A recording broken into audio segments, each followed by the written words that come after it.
Welcome to Eerie Bites of History, your daily serving of strange bites of the past. Today we're looking back into history with 3 eerie stories, all of which happened on June 29th.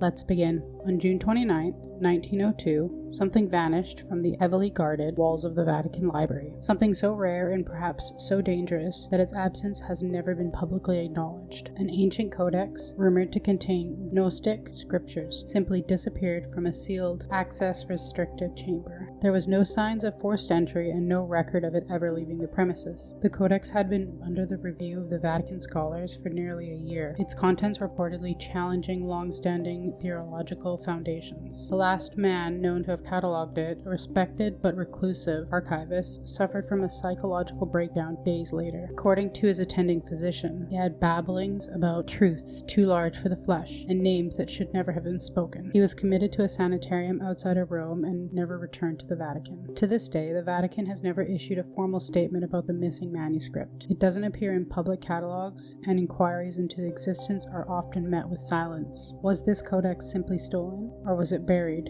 intentionally by those who deemed its knowledge too dangerous? And if so, what truths were so important that they had to be erased not from the shelves, but from history itself?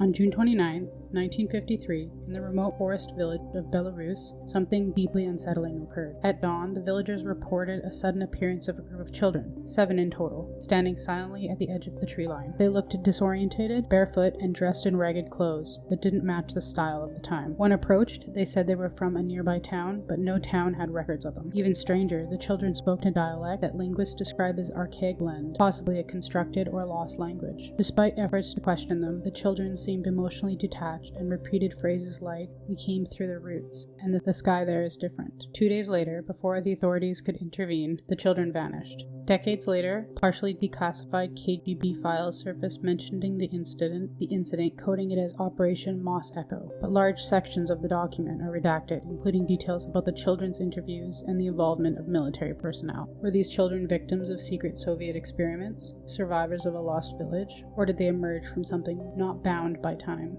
With entire files still blacked out, we may never know truly what happened in those woods. On June 29, 1963, a quiet renovation at Burton Hall in England turned into a chilling encounter with the supernatural. The caretakers had decided to remove what was locally known as the Singing Skull, a human skull said to have belonged to Anne Griffith, a woman who lived in the hall centuries before. According to legend, Anne's dying wish was for her skull to remain in home, so that her spirit could rest peacefully. As workers carefully lifted the skull from its resting place, an eerie change filled the air. Soon after, strange, unexplained sounds began to echo through the halls, faint music as if a ghostly melody was playing somewhere just out of sight. Phantom footsteps pattered through the empty corridors, and a blood-curdling scream pierced the silence, freezing the hearts of everyone present. Terrified and unable to explain the phenomenon, the workers quickly returned the skull to its original spot, but the disturbances didn't end there. Caretakers decided to seal the skull behind a wall, hoping to contain whatever restless force had been unleashed. Since then, locals swear the music and footsteps return when the hall is quiet, as if Anne's spirit is still guarding her final wish. Is the haunting merely the power of suggestion, or an old story growing with each telling? Or is there something truly supernatural tied to the skull of Anne Griffith? Like your history snack-sized? Drop a comment with your favorite bite and subscribe. Join us daily for your eerie dose of the past.